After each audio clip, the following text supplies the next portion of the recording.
Buenas tardes, son las 12 aquí en Barcelona. Seguimos en este segundo panel de la última jornada de la Barcelona New Economy Week. Estamos en el BNew Digital Industry y a continuación seguiremos con un panel bajo el marco de Be Global para entender la dimensión europea, la dimensión global de la transformación digital y las políticas que las están impulsando. Yo en mi día a día soy periodista en Bruselas y uno de los conceptos de los que hablamos a menudo en las instituciones europeas es las llamadas transiciones gemelas, las Twin Transitions. Por un lado, la Unión Europea ha impulsado la Agenda Verde, el Pacto Verde, con el que quiere lograr ser el primer continente que logre la neutralidad climática de aquí a 2050 e impulsar una economía limpia, libre de emisiones. Y por otro lado, Europa trata de convertirse en un modelo mundial de la economía digital y adquirir esa autonomía estratégica de la que tanto hablan. El Pacto Verde y la Agenda Digital son los dos ejes fundamentales de todas las políticas europeas y de la Comisión Europea, que ahora mismo preside Ursula von der Leyen. Pensamos, por ejemplo, en el Fondo de Recuperación de la Crisis del Coronavirus, el Next Generation EU, que tiene estos dos pilares como ejes fundamentales. Entonces, vamos a ver cómo estas dos transiciones interactúan entre ellas. Por un lado, cómo logramos una transformación digital más sostenible y una transición ecológica más digitalizada, cómo una puede retroalimentar a la otra.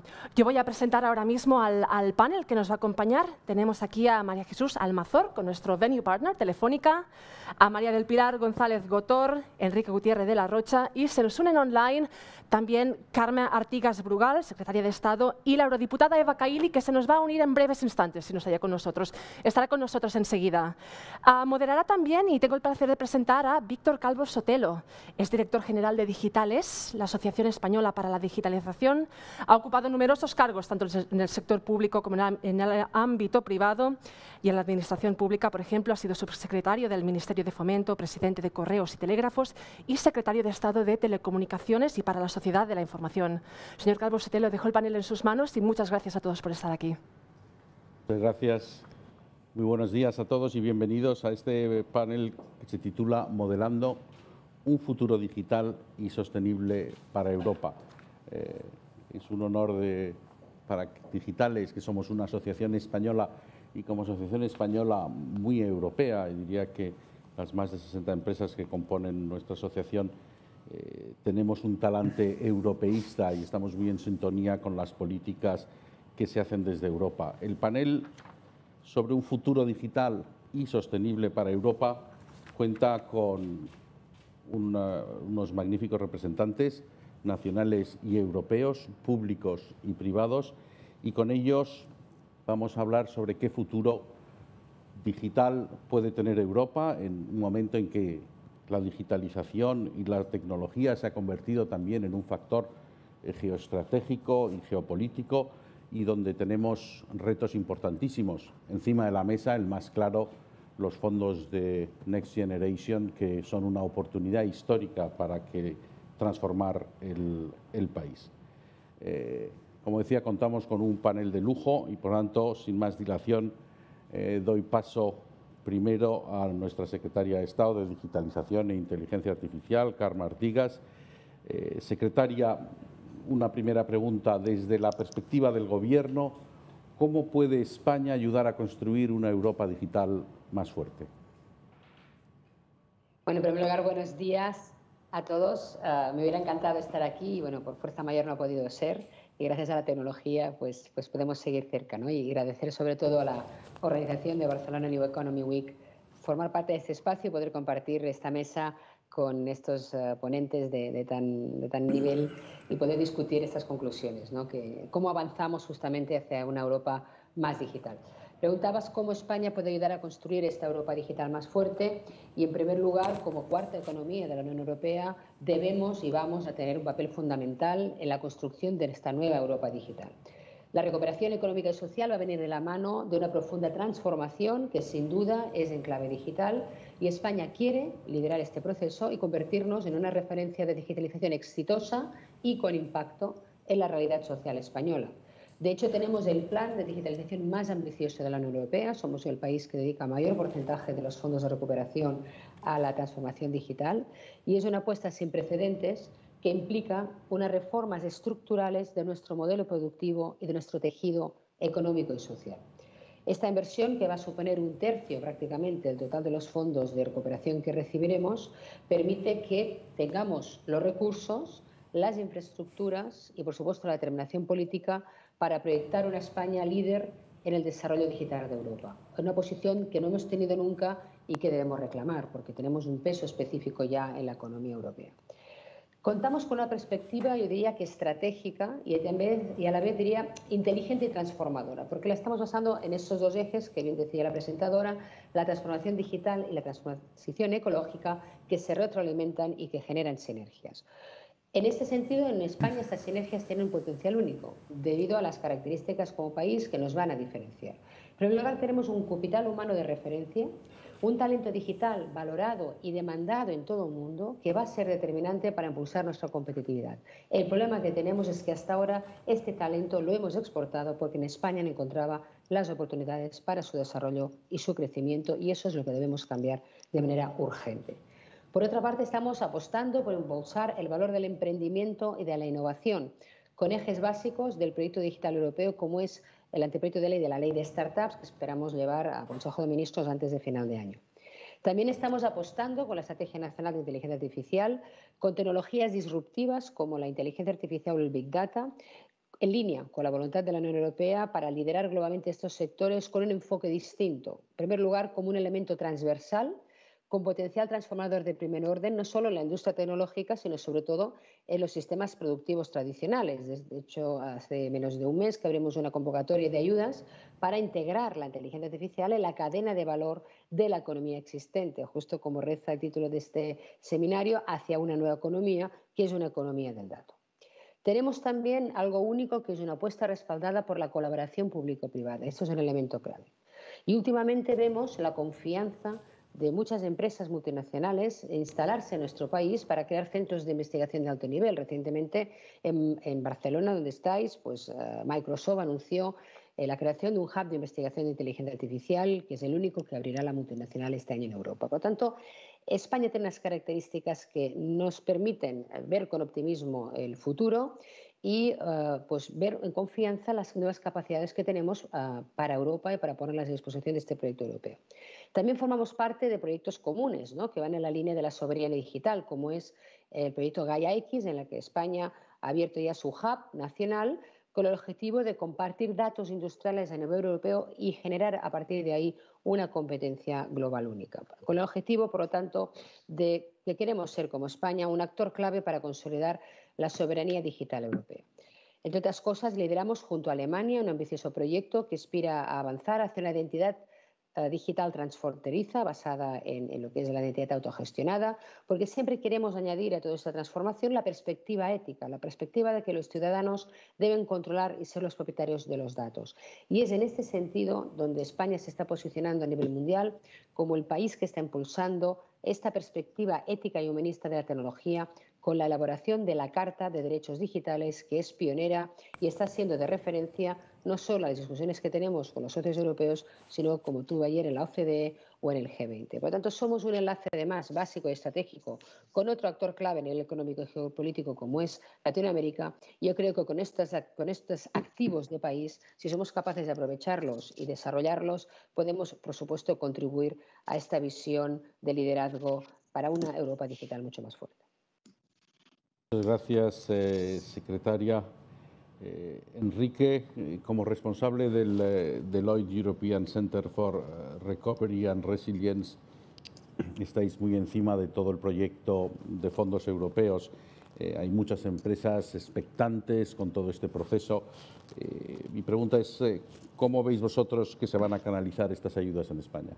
Bueno, buenos días y en primer lugar mi agradecimiento al BNIU por contar conmigo en este panel tan interesante. El papel de los fondos europeos. El primer mensaje que me gustaría trasladar es que la existencia de los fondos europeos es una excelente noticia. Es la primera vez que vemos a la Unión Europea reaccionar con contundencia y además con un ejercicio de mutualización de riesgos en ayuda de la recuperación. Y gracias a eso, a pesar de haber sufrido un shock bastante importante, pues lo estamos sobrellevando de una manera razonable y con los mercados con una relativa tranquilidad.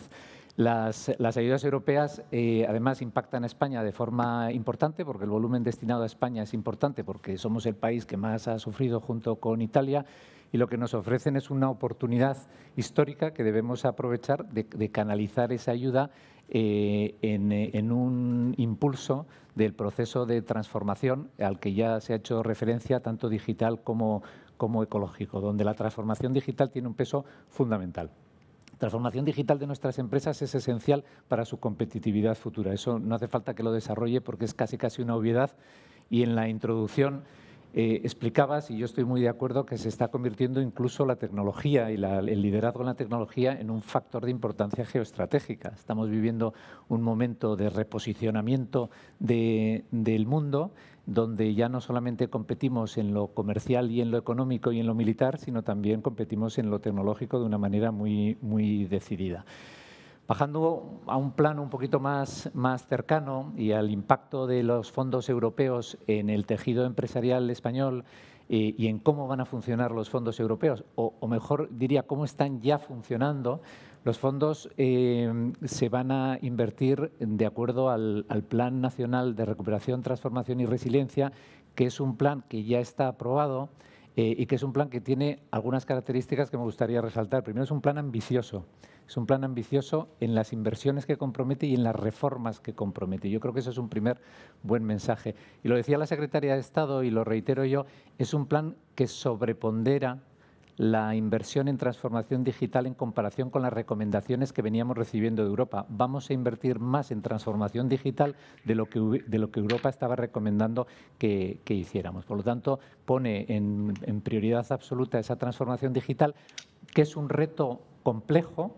Es un reto complejo pues porque tiene que abarcar las administraciones públicas, porque tiene que abarcar al tejido empresarial, porque tiene que incidir en el talento, pero es un reto en el que no partimos de cero, pues porque este país tiene ventajas competitivas importantes en las que nos tenemos que apoyar y, bueno, pues iniciar este proceso clave. Por dar una pincelada un poco más operativa del funcionamiento que estamos observando en los fondos y para aquellos que estéis menos familiarizados, yo decía que los fondos ya están circulando o empezando a circular en la economía. Desde la aprobación del plan antes del verano estamos viviendo ya convocatorias de ayudas en distintos niveles de la Administración en función del tema y por lo tanto en función de las competencias, bien sean nacionales, autonómicas o municipales, pero ya hay convocatorias de ayudas en vigor. Estamos viendo un impulso de la cogobernanza mediante la conferencia sectorial del Plan Nacional de Recuperación con el Ministerio de Hacienda y las comunidades y los ayuntamientos. Luego ya tenemos los mecanismos en marcha para la eficiente coordinación de toda la asignación de los fondos. Hemos tenido ya la primera aprobación de un proyecto estratégico, como les llamamos PERTES, del vehículo eléctrico y conectado. Y la expectativa que tenemos, y termino con esto, es que posiblemente estamos en puertas en las próximas semanas o meses pues de una intensidad notable en el lanzamiento de nuevas ayudas y en la aprobación progresiva de los próximos proyectos estratégicos. Y eso es lo que tenemos que estar especialmente atentos. Muchas gracias, Enrique. Creo que ya se nos ha incorporado en streaming la diputada del Parlamento Europeo, Eva Kaili. Queríamos preguntarle cuáles son las propuestas del Parlamento Europeo para una Europa que sea digital globalmente, que sea una Europa relevante y digital en el escenario mundial. Me parece que no tenemos ahora la conexión con la diputada. De acuerdo, pues pasamos. Pilar, como responsable del CEDETI, es un instrumento que ha prestado un apoyo indudable en nuestra historia a la innovación en España, la innovación en todos los sentidos, la tecnológica también. ¿Qué parte de los nuevos fondos europeos, de los que ya ha empezado a hablar Enrique y la secretaria, se canalizarán a través del CEDETI? ¿Y qué planes tenéis a este respecto? Hola, buenos días a todos. Muchas gracias también por invitarme al BNew. Es un placer estar aquí. El CEDETI, como sabéis, es un organismo público que lo que hacemos que depende del Ministerio de Ciencia e Innovación y, por lo tanto, nosotros lo que hacemos y lo que tenemos que hacer es apoyar la I+D+I de las empresas españolas. En este momento en el que hay tanta necesidad de crecimiento, la inversión en I+D+I de las empresas siempre se sabe, está reconocido, que sirve para que crezcan. Nosotros lo que vamos a hacer con estos fondos de Next Generation, fondos de recuperación, transformación y resiliencia, es que vamos a aumentar nuestros presupuestos en un 42% con respecto a los presupuestos que manejamos el año pasado, y estos presupuestos los vamos a utilizar en hacer lo que sabemos hacer, es decir, en hacer convocatorias para fomentar la I+D de las empresas. Siempre nuestros proyectos son del ámbito muy tecnológico, con lo cual bueno, pues, se fomenta esta I+D a través de la tecnología. Las convocatorias van a ir, algunas van a ser más transversales y algunas van a ser más sectoriales, apoyando a aquellos sectores que más han sufrido durante la pandemia. Tenemos una convocatoria que va a ser para el sector, el programa tecnológico de automoción sostenible y el programa tecnológico aeronáutico, que son para dos de los sectores que más han sufrido. Luego tenemos también una convocatoria que está dirigida a los emprendedores, al emprendimiento para empresas de reciente creación, que es Neotec, que es una convocatoria tradicional del CEDETI, pero que entendemos que hay que seguirla haciendo y que en este caso la vamos incluso a dotar de más fondos para que se puedan las empresas dotar de excelencia, de doctores. Además de esto, vamos a sacar la convocatoria Misiones. Misiones es una convocatoria que salió el año pasado por primera vez, que tuvo gran éxito, y este año lo que hemos hecho es duplicar los fondos. Con estos fondos de recuperación hemos duplicado los fondos que van dirigidos a esta convocatoria. Son para grandes consorcios que hagan grandes proyectos en investigación y desarrollo en una serie de temas que van muy orientados en el mismo sentido que va orientado este panel, es decir, sostenibilidad y digitalización están presentes en todas las líneas de esta convocatoria. Y, por último, también vamos a hacer compra pública precomercial, que es otro de nuestros grandes retos, que entendemos que puede ayudar mucho desde la Administración a fomentar el crecimiento empresarial.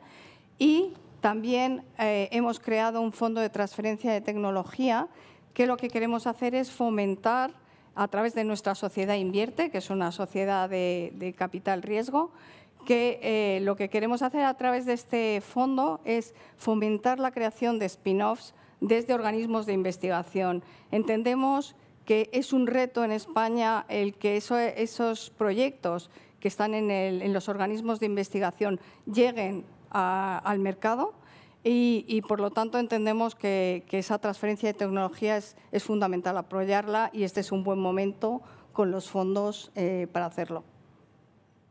Muchas gracias, Pilar. No sé si tenemos ya la conexión con el Parlamento Europeo. No. Pues entonces, María Jesús Almanzor, que es la consejera delegada de Telefónica Tech, que es una empresa en crecimiento.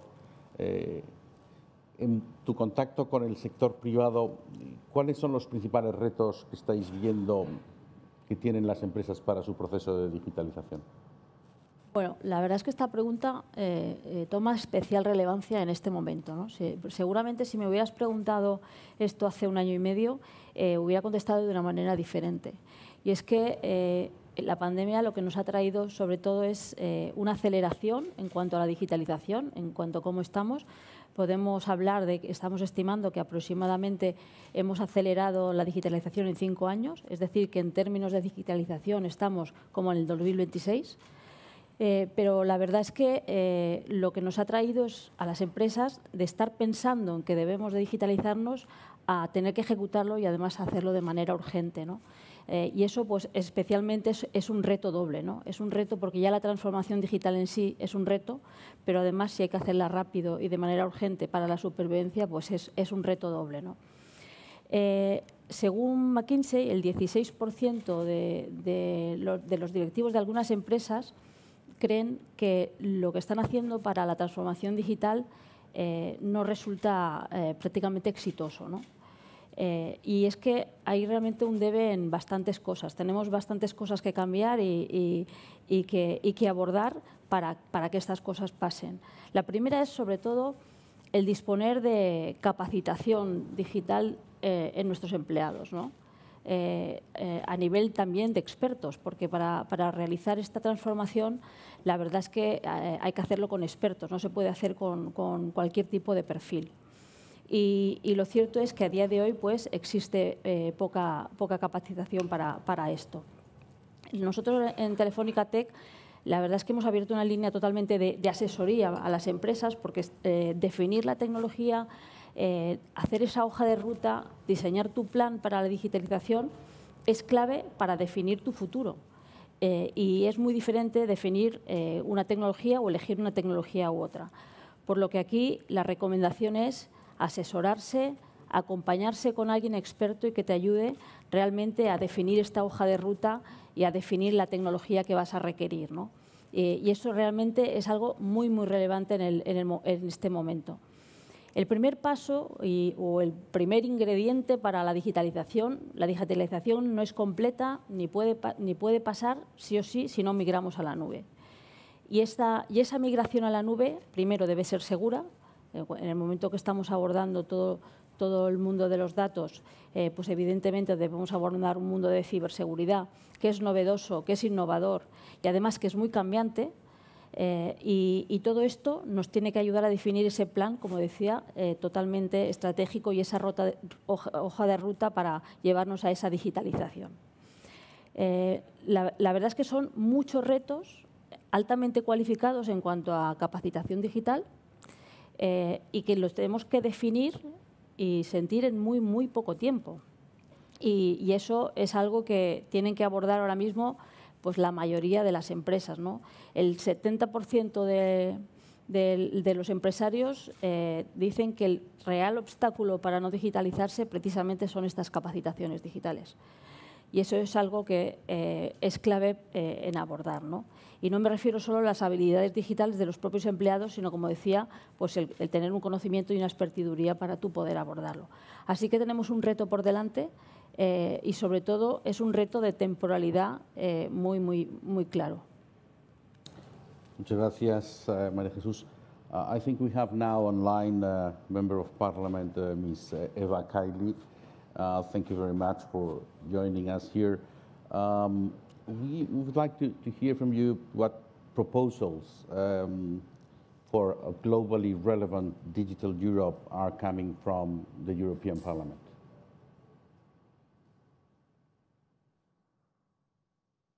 I managed to connect, but I was having some difficulties with the translation.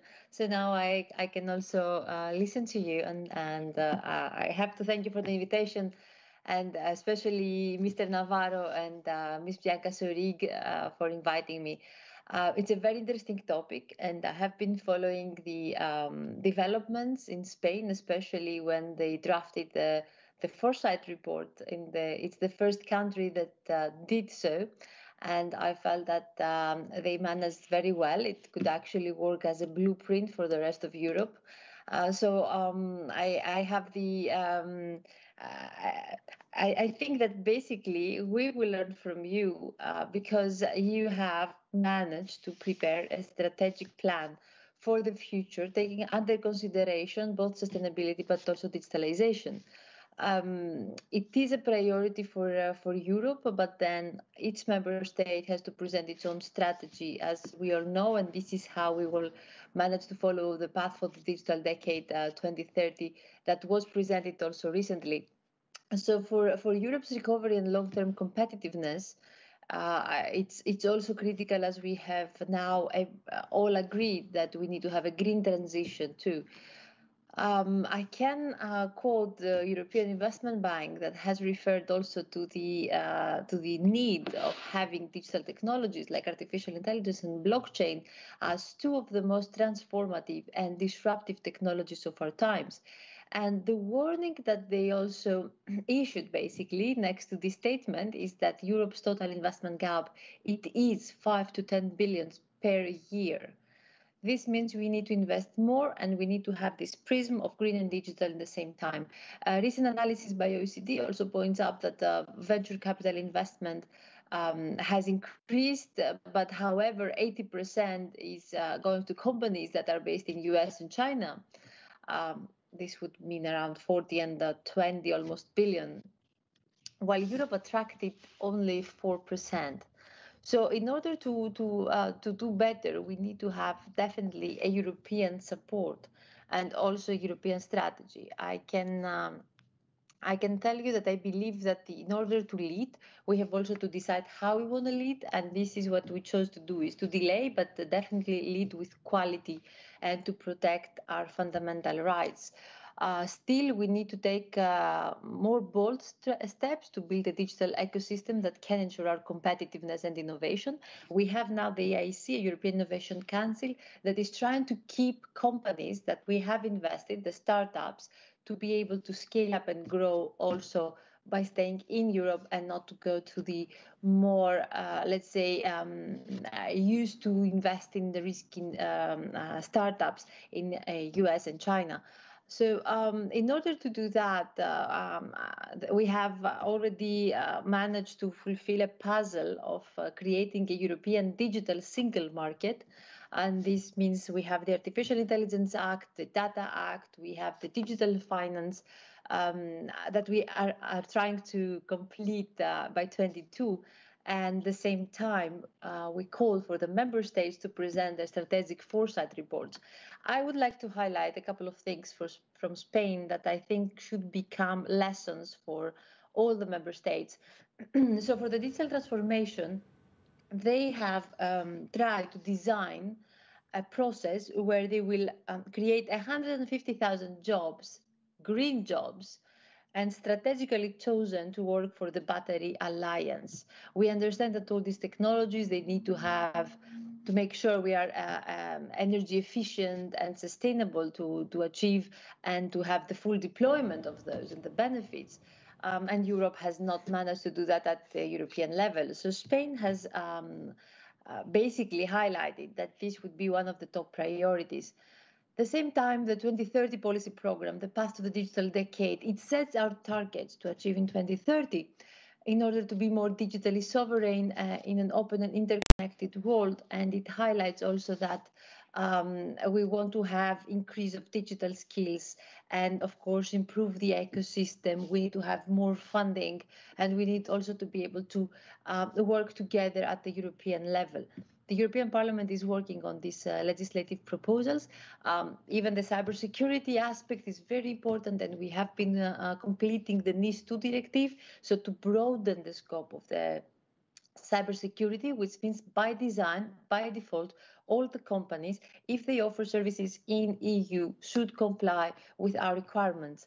And we are expecting, after the DSA and DMA, the Services and the Markets Act, which refers mainly to the obligations of the platforms online and the gatekeepers, we are trying to complement that with the Data Governance Act to ensure that there will be a safe way to exchange data between businesses and also to open up to SMEs and startups. I don't know if I have time, but I definitely have some other points because we have been working constantly to achieve that, and we have been trying to understand all the transformation for each sector of our life that takes place, what are the consequences and what are the challenges, and of course the potential to be able to balance that in Europe. And I would say this is our difference, and this should be the reason why we should lead globally, because we don't move faster than keeping in mind and protecting the fundamental rights and the quality of life of our citizens. I will make a parenthesis and say governmental scoring that would exclude you from access to services or from financing or from receiving a loan. That actually it happens in China, not just on the Black Mirror of Netflix, is something we don't want to see in Europe. And this is why we are working towards having a strong legislative framework that we consider ethical and basic, and hopefully with not just like-minded allies, but everybody globally, we will be able to share that we have to agree in this direction and the same standards. Thank you very much, Eva. Independientemente de hacer una última pregunta a cada uno de los miembros del panel, por supuesto, tenéis toda la libertad para contestar o puntualizar sobre lo que han dicho los demás, pero continuamos entonces con la secretaria de Estado, Karma. Recientemente la Comisión Europea presentó la decisión del camino hacia la década digital, que entre otras acciones plantea hacer un seguimiento anual de la evolución de los Estados miembros, siguiendo y basándose ya también en los indicadores que aparecen en el conocido informe DESI. En España puntúa alto en varios aspectos, en varios ámbitos del DESI, especialmente en la administración digital o las telecomunicaciones, a pesar de que creemos que en la metodología nos penaliza algo y que podríamos obtener mejor nota. En cambio, en otras cuestiones aparecemos en posiciones intermedia y estamos en la parte baja en competencias digitales. Mi pregunta, secretaria, sería ¿qué perspectivas tienen para España, para que España ocupe una de las primeras posiciones más en línea con nuestro peso económico dentro de la Unión Europea? Sí, evidentemente así es, ¿no? Somos conscientes del punto de partida y que es la mejor manera de resolverlo, ¿no? Y como sabemos que hay ámbitos donde estamos rezagados y que nos lastran a nivel competitivo como país, son los primeros ámbitos donde tenemos que poner el foco para revertir esta situación de manera urgente. Lo que está claro es que desde el Gobierno lo que estamos planteando es una transformación digital de España como una auténtica política de Estado absolutamente transversal, no pensando en una legislatura. De esto debe trascender gobiernos y legislaturas porque es un proyecto para la próxima década y ahora nos toca sentar las bases para esa transformación de calado. En el plan de recuperación no solamente hay inversiones, sino también hay reformas. Y esas son, digamos, las que pueden cambiar también el entorno, el clima de los negocios y muchas oportunidades para que por primera vez en España llegue a tiempo a una revolución económica y social de este calado. La suerte es que tenemos un plan estratégico que aborda todo, ¿no? Aborda lo de corto, lo de medio y lo de largo plazo. Lo de corto es aquello que debemos abordar de manera urgente para que nadie se quede atrás. Y ahí tenemos esos dos puntos débiles, que son la falta de habilidades digitales de la ciudadanía en general y también la falta de digitalización de nuestras pymes. Nuestra hoja de ruta se concentra en lo que llamamos la Agenda España Digital 2025, que ya está en marcha, que está por supuesto embrincada con el plan de recuperación, y ahí tenemos ya desplegados 4 grandes planes. En primer lugar, lo decíamos, algo muy urgente, el plan de digitalización de nuestras pymes, lo decía también la representante de Telefónica. Ahí hemos destinado 4.656 millones y lo que debemos es cambiar pues tecnológicamente, dar acceso a la tecnología para la mejora de la eficiencia y la productividad como mínimo a 1,5 millones de nuestras pymes.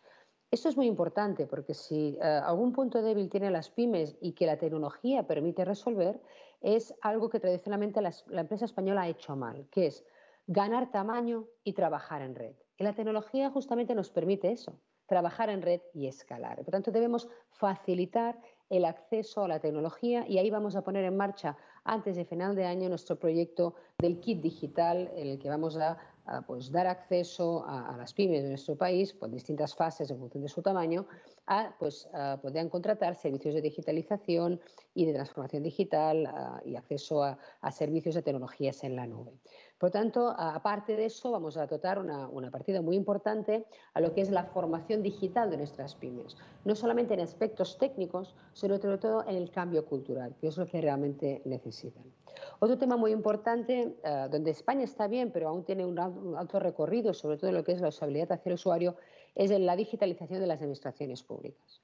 Ahí vamos a destinar 2.600 millones porque pensamos que España tiene un reto de poder tener servicios más accesibles, más personalizados y sobre todo pues, en el ámbito de las aplicaciones móviles, ¿no? Donde ha cambiado muchísimo la experiencia de usuario y nuestras aplicaciones han quedado obsoletas y ahí tenemos que hacer un esfuerzo muy importante. Tenemos previsto también lanzar antes de final de año la carpeta ciudadana a través del móvil. Luego decía que eso es lo de corto plazo. Otro tema muy importante a corto plazo es revertir la situación de la falta de habilidades digitales de la ciudadanía.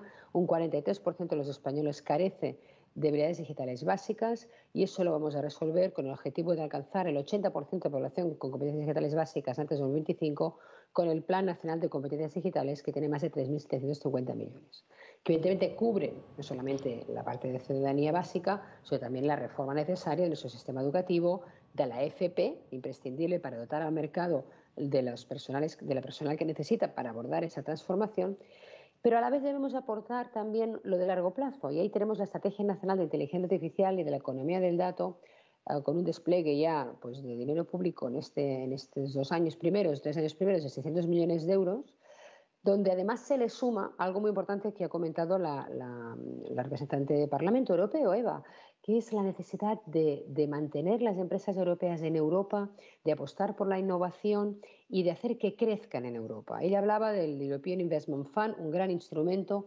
Pues bien, España vamos a complementar este instrumento con un gran fondo, que es el Fondo NextTech, que ya está en marcha. El Fondo NextTech va a movilizar 4.000 millones de euros para invertir en compañías de alto nivel tecnológico, le llamamos Deep Tech o Deep Science, en España. No va orientado a las startups, sino va orientado a lo que llamamos las scale-ups. Lo que queremos es que ningún proyecto bueno en nuestro país no encuentre en España toda la necesidad y toda la financiación necesaria a lo largo de su ciclo de vida. Porque lo que queremos es crear unicornios también desde Europa y no que la salida de nuestras empresas es que se vendan o mal vendan fuera de nuestras fronteras. Por tanto, son estrategias de largo plazo, son cambios estructurales, son inversiones, pero también son reformas, y para mí eso es lo más importante y lo que va a quedar, y sin duda alguna lo que esperamos es que después de esas actuaciones, había alguna que también mencionaba la compañera del CEDETI, ¿no? La inversión, por ejemplo, en que haya más becas de doctorados y postdoctorados, porque si bien tenemos un gap en lo que es la franja baja, la falta de competencias digitales básicas, también lo tenemos en la franja alta. Nos hacen falta muchísimos más especialistas, muchísima más gente experta en las nuevas tecnologías para poder dotar de esa capacidad competitiva. Pues bien, estamos satisfechos porque creo que lo hemos tenido todo en consideración y, por lo tanto, como decía, vamos a tener que hacer lo de corto, lo de medio y de largo plazo a la vez. Pero si no lo hacemos ahora no habrá oportunidad para hacerla después. Entonces estamos convencidos que con esas actuaciones, sin duda alguna, España va a estar muchísimo más posicionada en el DESI, pero sobre todo va a ser mucho más competitiva y ayudar justamente a Europa en esta posición de liderazgo. Muchas gracias, secretaria. I would like to ask Ms. Cayley. We know she's involved in the initiatives like Future of Science and Technology panel of the European Parliament and the Center for Artificial Intelligence. And could you explain us what's the work that the European Parliament does in these initiatives? Yes, of course. Thank you for the question. So we have basically established a center where we can have every member from each committee that is interested in working on new technologies to be able to have access to good quality of data, scientific data, but also research, in order, as I mentioned, every sector is transforming with these technologies, to be able to understand the consequences and based on data, scientific data, to decide the direction of the legislation. So we don't give them the direction, we give them the options to choose. This means we have been working on several different aspects: green artificial intelligence, labor and artificial intelligence, how we can combine it with blockchain, what is the potential, how we can take under consideration climate risks when we see artificial intelligence. And we still have a lot ahead to plan, because we are also now trying to identify what are the high risk applications of artificial intelligence, like predictive policing and basically any use of artificial intelligence that would harm citizens or exclude them or create discrimination. This is what we do. We have combined with the Center for Artificial Intelligence also an advisory board that goes beyond the European borders in order to exchange views and to see what has taken place in other jurisdictions, because, as I mentioned, we should not create more friction. This is a cross-border technology. It's a global technology that will not be able to be stopped by borders. So we have to follow the minimum basic principles and rules.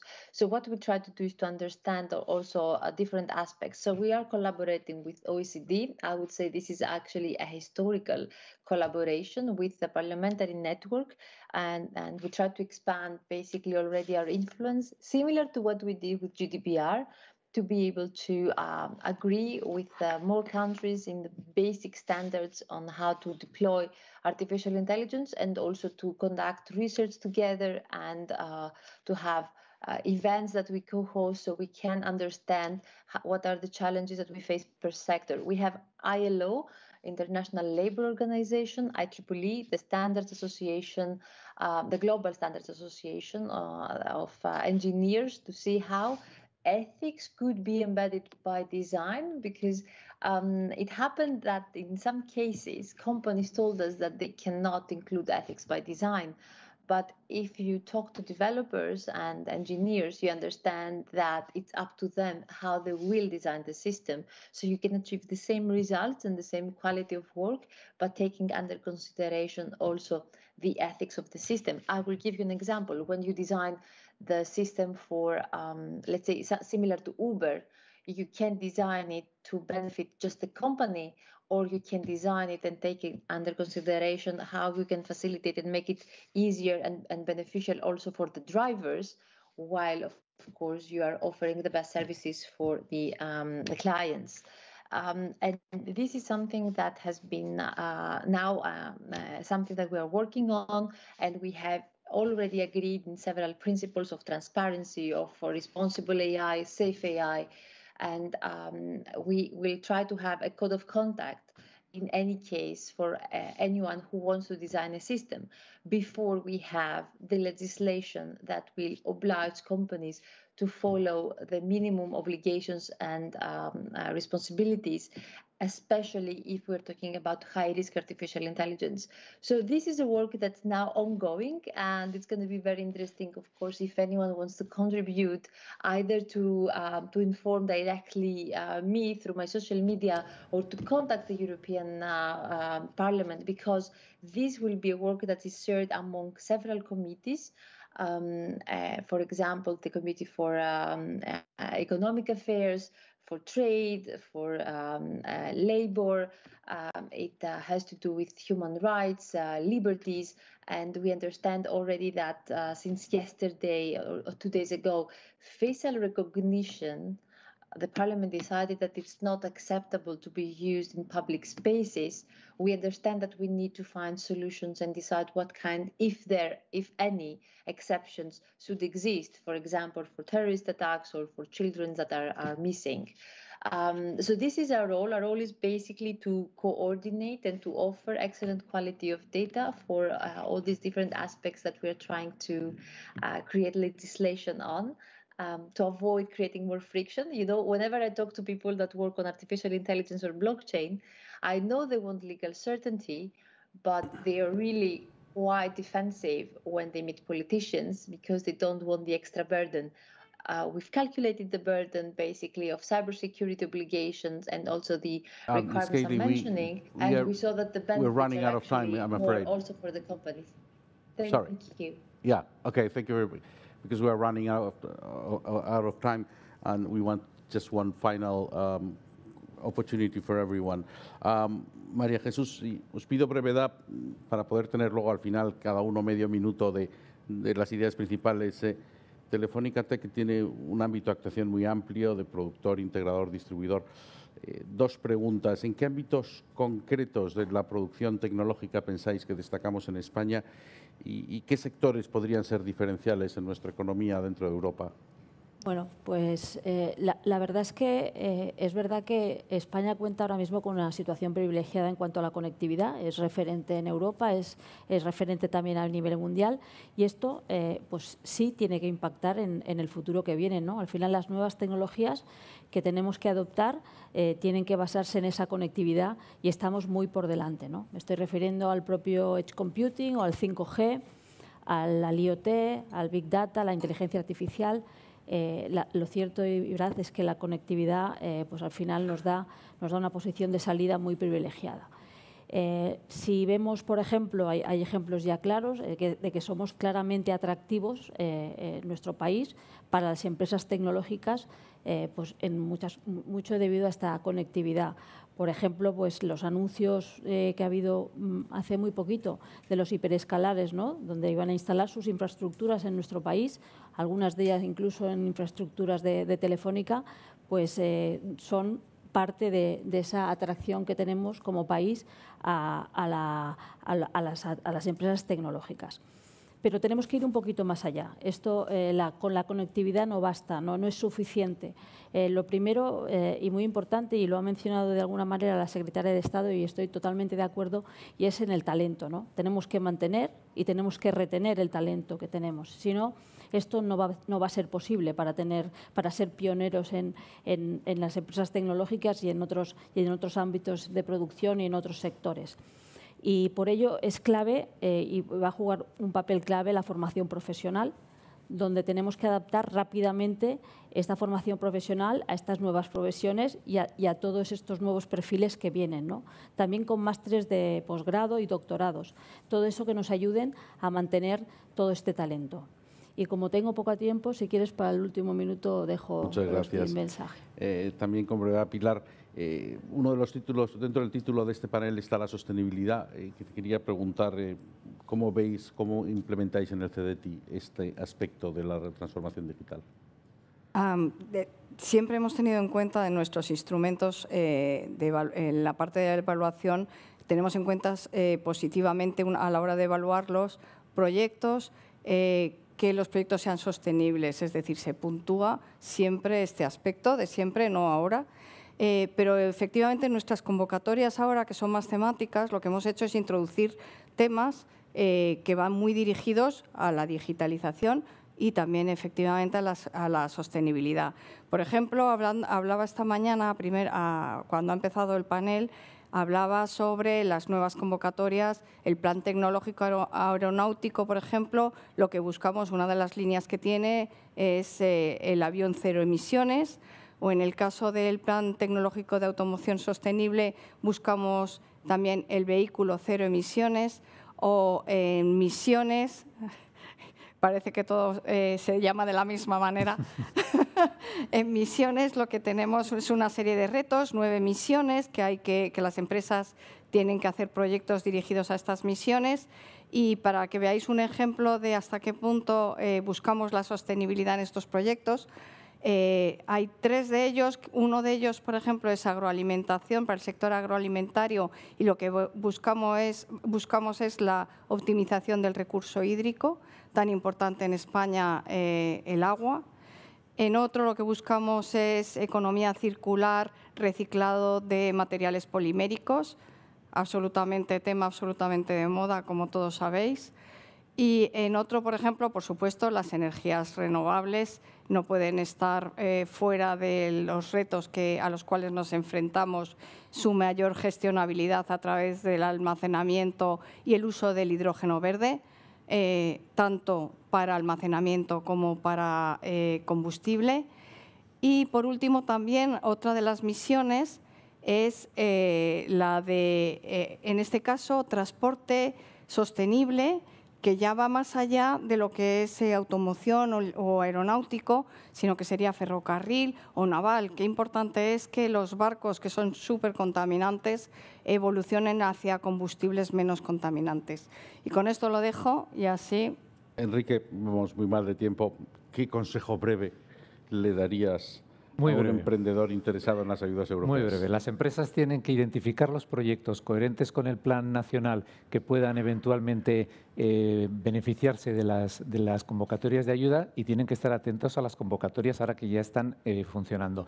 El comentario que yo haré es: las empresas grandes ya lo han hecho y en el periodo que hemos vivido hasta ahora ha habido un ejercicio de preparación muy interesante, como se ha visto en las respuestas a las manifestaciones de interés, donde se han puesto encima de la mesa proyectos muy innovadores, donde hay que poner el foco y la ayuda es en el sector de las pymes. Las pymes no tienen capacidad de hacerlo y aquí posiblemente habrá que ayudarles a través de las asociaciones empresariales, a través de las grandes empresas con capacidad de tracción de sus proveedores y a través de otros organismos como las cámaras de comercio o las entidades financieras. Muchas gracias, Enrique. Creo que tenemos tiempo para 5 segundos, un titular de cierre de cada uno de vosotros. Secretaria. Sí, España tiene una oportunidad histórica única para transitar hacia un nuevo modelo económico que sea, por supuesto, más digital, más ecológico, pero también más resiliente, más competitivo y más justo. Debemos aprovechar también esta gran oportunidad de transformación para cerrar No nos olvidemos las brechas que aún persisten en nuestro país, tanto a nivel socioeconómico, a nivel de género, a nivel incluso generacional y también a nivel digital. Y creo que España ha hecho los deberes, tenemos una hoja de ruta muy bien definida, tenemos los recursos, tenemos el liderazgo y ahora estamos ante el reto de la ejecución que ya estamos poniendo en marcha, y para que eso sea un éxito pues debemos involucrar el sector público y el sector privado. Y lo decía muy bien el representante de Deloitte, tenemos que crear ecosistemas. Las grandes empresas del país deben ser los motores de tracción para arrastrar al resto de las pequeñas y medianas empresas. Así lo contempla el plan, acciones horizontales, pero también acciones verticales, apostando por 4 macroproyectos tractores, como son la salud digital, el turismo inteligente, la agroalimentación tecnológica y la movilidad sostenible. Alrededor de este se están montando los grandes proyectos estratégicos, los PERTES, se ha anunciado el vehículo electrónico conectado, se ha anunciado también el de salud digital, hemos anunciado el de las industrias de la lengua, teniendo en cuenta pues, la oportunidad de desarrollar tecnología, ¿por qué no?, como inteligencia artificial en español, y yo creo que se van a derivar a unas dinámicas absolutamente fundamentales para cambiar el país. Muchas gracias, Secretaria. Ms. Cayley, we think just a one-liner as a summary. No, pues entonces, María Jesús, un titular. Bueno, pues yo creo que es fundamental esta colaboración público-privada para llevar a cabo a término lo que tenemos por delante, y España tiene la gran oportunidad de ser referente porque estamos preparados para serlo, pero como decía el secretario de Estado, necesitamos ejecución. Gracias, Pilar. Bueno, yo creo que evidentemente resaltar o recalcar también lo que han dicho ella, tanto la secretaria de Estado como María Jesús, pero además decir que desde el punto de vista de un organismo público, nosotros también estamos ahí, podemos ayudar. Nosotros somos una ventanilla abierta que siempre podemos atender al público cuando se nos acerque. Enrique. Muy bien, último comentario. Yo incidiría en el concepto de coste de oportunidad. Tenemos que estar a la altura. Una brecha digital es una forma de pobreza como otra cualquiera, y tenemos que asegurarnos de que transitamos esta transformación de forma completa y a tiempo. Y estoy seguro de que lo vamos a hacer muy bien. Muchas gracias. Yo también creo que este ha sido un panel muy interesante. Muchas gracias a todos los que habéis participado. Esto es un reto muy importante que va a necesitar colaboración público-privada, colaboración entre administraciones, y creo que eso es lo que hemos visto hoy aquí. Muchas gracias a todos los que nos habéis estado siguiendo. Muchas gracias, señor Calvo Sotelo, por esta sesión de altísimo nivel. La dimensión europea quizás será una de esas piezas del puzzle dentro de la digitalización que nos faltaban en este BNew, pero que sin duda es indispensable para la competitividad de nuestras empresas. Nosotros volvemos a las 2 con una sesión sobre avances en salud digital, inversión e investigación en este sector, pero a la 1 empieza otra de nuestras Inspirational Talks. Se llama People Make People, a Regenerative Grassroots Carnival to Reimagine Cities. Cómo reimaginar ciudades, con Ed Gillespie, emprendedor medioambiental. Muchas gracias y nos vemos aquí a las 2 con BNew Digital Industry.